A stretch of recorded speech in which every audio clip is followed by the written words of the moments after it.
November 10ರಂದು ದೆಹಲಿಯ ಕೆಂಪು ಕೋಟೆ ಮುಂಭಾಗ ನಡೆದ ಬಾಂಬ್ ಸ್ಫೋಟ ಪ್ರಕರಣದಲ್ಲಿ ಭಾಗಿಯಾಗಿದ್ದ ಆರೋಪಿಗಳು ಪಾಕಿಸ್ತಾನದ ಗುಪ್ತಚರ ಏಜೆಂಟ್ಗಳನ್ನು ಸಂಪರ್ಕಿಸುವುದಕ್ಕೆ ಪ್ರಯತ್ನಿಸಿದ್ರು ಎಂಬ ಮಾಹಿತಿ ತನಿಖೆಯಿಂದ ಹೊರಬಿದ್ದಿದೆ.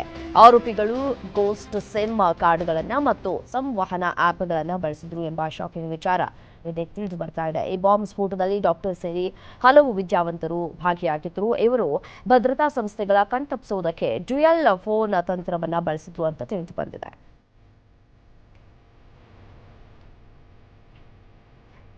ಭಾರತವು ಆರೋಗ್ಯ ಕ್ಷೇತ್ರದಲ್ಲಿ ಮಹತ್ವದ ಹೆಜ್ಜೆಯನ್ನ ಇಟ್ಟಿದೆ. ಗ್ರೇಟರ್ ನೋಯ್ಡಾದ ಜಿಮ್ಸ್ನಲ್ಲಿ ದೇಶದ ಮೊದಲ ಸರ್ಕಾರಿ ಕೃತಕ ಬುದ್ಧಿಮತ್ತೆ ಕ್ಲಿನಿಕ್ ಉದ್ಘಾಟನೆಗೊಂಡಿದೆ. ಇದು ಕ್ಯಾನ್ಸರ್, ಹೃದಯ, ಮೂತ್ರಪಿಂಡ ಮತ್ತು ಯಕೃತ್ತಿನಂತಹ ಗಂಭೀರ ಕಾಯಿಲೆಗಳನ್ನು ಆರಂಭಿಕ ಹಂತದಲ್ಲೇ ಪತ್ತೆ ಹಚ್ಚುವುದಕ್ಕೆ ಮತ್ತು ಚಿಕಿತ್ಸೆಯನ್ನು ನೀಡುವುದಕ್ಕೆ ಎಐ ಮತ್ತು ಜೆನೆಟಿಕ್ ಸ್ಕ್ರೀನಿಂಗ್ ತಂತ್ರಜ್ಞಾನವನ್ನು ಬಳಸಿಕೊಳ್ಳಲಿದೆ.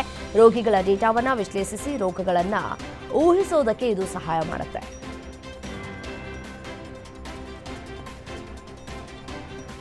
ಒಡಿಶಾದ ಕಲ್ಲು ಕ್ವಾರಿಯಲ್ಲಿ ಭೀಕರ ಸ್ಫೋಟ ಸಂಭವಿಸಿದ್ದು ಹಲವರು ಸಾವನ್ನಪ್ಪಿರುವಂತಹ ಶಂಕೆ ವ್ಯಕ್ತವಾಗ್ತಾ ಇದೆ. ಸ್ಫೋಟದಿಂದ ಕಲ್ಲು ಕ್ವಾರಿಯ ಬಂಡೆಗಳ ದೊಡ್ಡ ಭಾಗ ಕುಸಿದು 5ಕ್ಕೂ ಹೆಚ್ಚು ಮಂದಿ ಸಾವನ್ನಪ್ಪಿರುವಂತಹ ಶಂಕೆ ವ್ಯಕ್ತವಾಗಿದೆ. ಒಡಿಶಾದ ಗೋಪಾಲಪುರ ಗ್ರಾಮದ ಬಳಿಯ ಕಲ್ಲು ಕ್ವಾರಿಯಲ್ಲಿ ಕಾರ್ಮಿಕರು ಕಲ್ಲುಗಳನ್ನು ಕೊರಿತಾ ಇರುವಾಗ ಘಟನೆ ಸಂಭವಿಸಿದೆ. ಸ್ಫೋಟದಿಂದಾಗಿ ಬಂಡೆಗಳು ಕುಸಿದು ಬಿದ್ದಿವೆ. ರಕ್ಷಣಾ ಕಾರ್ಯಾಚರಣೆ ನಡೀತಾ ಇದ್ದ ದೊಡ್ಡ ಕಲ್ಲುಗಳ ಕೆಳಗೆ 2 ರಿಂದ 4 ಜನರು ಸಿಲುಕಿಕೊಂಡಿದ್ದಾರೆ. ಅವರ ರಕ್ಷಣಾ ಕಾರ್ಯಾಚರಣೆ ಕೂಡ ಸಾಗ್ತಾ ಇದೆ.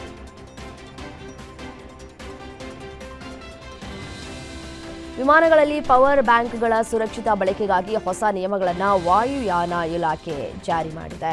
ವಿಮಾನ ಹಾರಾಟದ ಸಮಯದಲ್ಲಿ ಮೊಬೈಲ್ ಚಾರ್ಜ್ ಮಾಡಬಾರದು. ಪವರ್ ಬ್ಯಾಂಕ್ಗಳನ್ನು ಹ್ಯಾಂಡ್ ಬ್ಯಾಗ್ನಲ್ಲಿ ಮಾತ್ರ ಇಡಬೇಕು. ಲಗೇಜ್ ಬ್ಯಾಗ್ನಲ್ಲಿ ಇಡೋದಕ್ಕೆ ಅವಕಾಶ ಇಲ್ಲ. ಯಾವುದೇ ಅಸಾಮಾನ್ಯ ಘಟನೆ ನಡೆದರೆ ತಕ್ಷಣ ಸಿಬ್ಬಂದಿಗೆ ತಿಳಿಸಬೇಕು. ಹಾರಾಟದ ಸಮಯದಲ್ಲಿ ಪವರ್ ಬ್ಯಾಂಕ್ಗಳ ಮುಖಾಂತರ ಮೊಬೈಲ್ ಅಥವಾ ಇತರ ಎಲೆಕ್ಟ್ರಾನಿಕ್ ಸಾಧನಗಳನ್ನು ಚಾರ್ಜ್ ಮಾಡೋದಕ್ಕೆ ನಿಷೇಧವನ್ನು ಹೇರಲಾಗಿದೆ ಮತ್ತು ವಿಮಾನದ ಸೀಟುಗಳಲ್ಲಿ ನೀಡಲಾಗುವ ಪವರ್ ಸಾಕೆಟ್ಗಳ ಮುಖಾಂತರ ಪವರ್ ಬ್ಯಾಂಕ್ಗಳನ್ನು ಚಾರ್ಜ್ ಮಾಡೋದು ಇನ್ನು ಮುಂದೆ ಶಿಕ್ಷಾರ್ಹ ಅಪರಾಧ ಎಂಬ ನಿಯಮವನ್ನು ಜಾರಿಗೆ ತರಲಾಗಿದೆ.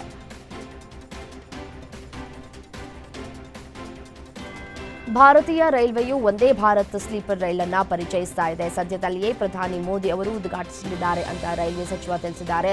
ಈ ವಂದೇ ಭಾರತ್ ಸ್ಲೀಪರ್ ಟ್ರೈನ್ನಲ್ಲಿ ಪ್ರಯಾಣಿಕರ ಸೌಕರ್ಯಕ್ಕೆ ಹೆಚ್ಚಿನ ಆದ್ಯತೆಯನ್ನು ನೀಡಲಾಗಿದೆ. ವಿಶಾಲವಾದ ಟ್ರೇ ಹೋಲ್ಡರ್ಗಳು, ಓದುವ ದೀಪಗಳು, ಆಳವಾದ ವಾಶ್ ಬೇಸಿನ್ಗಳು, ಅತ್ಯಾಧುನಿಕ ಸಸ್ಪೆನ್ಷನ್ ವ್ಯವಸ್ಥೆಯನ್ನು ಕೂಡ ಹೊಂದಿರಲಿಕ್ಕಿದೆ. ಮೊದಲ ಸ್ಲೀಪರ್ ವಂದೇ ಭಾರತ್ ಟ್ರೈನ್ ಕೋಲ್ಕತ್ತಾ ಮತ್ತು ಗುವಾಹಟಿ ನಡುವೆ ಸಂಚಾರವನ್ನು ಮಾಡಲಿಕ್ಕಿದೆ.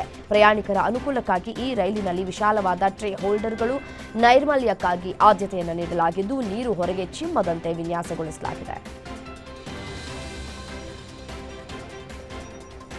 ಬಾಲಿವುಡ್ ನಟ ಅಮಿತಾಬ್ ಬಚ್ಚನ್ ಅವರು 2024-25ನೇ ಸಾಲಿನಲ್ಲಿ ಭಾರತದ ಅತಿ ಹೆಚ್ಚು ತೆರಿಗೆ ಪಾವತಿಸಿದ ವೈಯಕ್ತಿಕ ವ್ಯಕ್ತಿಯಾಗಿ ಹೊರಹೊಮ್ಮಿದ್ದಾರೆ.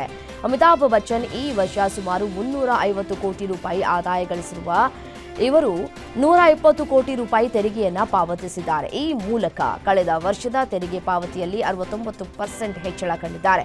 ಈ ಮೊತ್ತವು ಅವರನ್ನ ವೈಯಕ್ತಿಕ ತೆರಿಗೆ ಪಾವತಿದಾರರ ಪಟ್ಟಿಯಲ್ಲಿ ಅಗ್ರಸ್ಥಾನಕ್ಕೇರಿಸಿದೆ. ಬಚ್ಚನ್ ಅವರ ಆದಾಯವು ಚಲನಚಿತ್ರಗಳು, ಟೆಲಿವಿಷನ್ ಕಾರ್ಯಕ್ರಮಗಳು ಮತ್ತು ಬ್ರ್ಯಾಂಡ್ ಪ್ರಚಾರಗಳಿಂದ ಬಂದಿದೆ.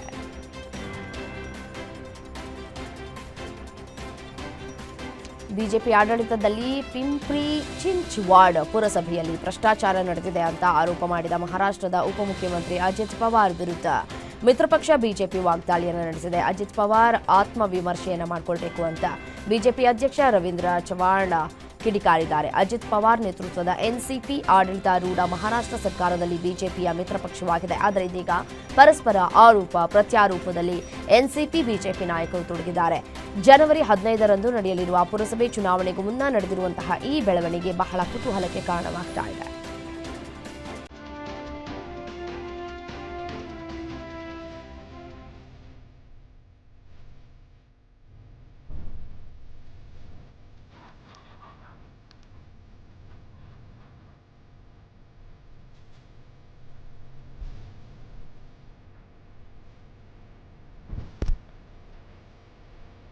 ತಮಿಳುನಾಡು ಸರ್ಕಾರ ಪೊಂಗಲ್ ಹಬ್ಬಕ್ಕೆ ರಾಜ್ಯದ ಎಲ್ಲಾ ಪಡಿತರ ಚೀಟಿ ಹೊಂದಿರುವ ಕುಟುಂಬಗಳಿಗೆ ತಲಾ 3,000 ರೂಪಾಯಿ ನಗದು ಉಡುಗೊರೆ ನೀಡುವುದಾಗಿ ಘೋಷಿಸಿದೆ.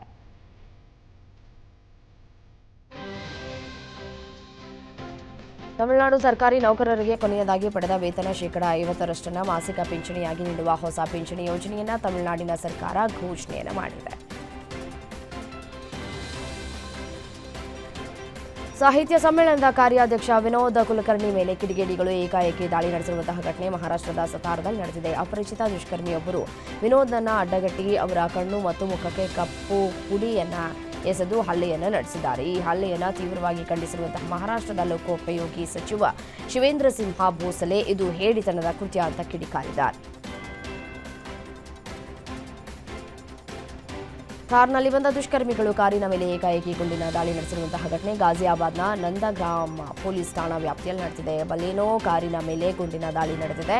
ಸಿಕ್ರೋಡ್ ನಿವಾಸಿ ಸುನಿಲ್ ಕುಮಾರ್ ಇಲ್ಲಿನ ಮುಖ್ಯ ರಸ್ತೆಯಲ್ಲಿ ದಿನಸಿ ಅಂಗಡಿಯನ್ನು ನಡೆಸ್ತಾ ಇದ್ದಾರೆ. ಮೀರತ್ ರಸ್ತೆಯಿಂದ ಬರ್ತಾ ಇದ್ದಂತಹ ಕಪ್ಪು ಬಣ್ಣದ ತಾರ್ ಬಲೇನೋ ಕಾರನ್ನು ಸಮೀಪಿಸ್ತಾ ಇದ್ದಂತೆ ಕಾರ್ನಲ್ಲಿದ್ದಂತಹ ದುಷ್ಕರ್ಮಿಗಳು 3 ಗುಂಡುಗಳನ್ನು ಕಾರಿನ ಮೇಲೆ ಹಾರಿಸಿದ್ದಾರೆ.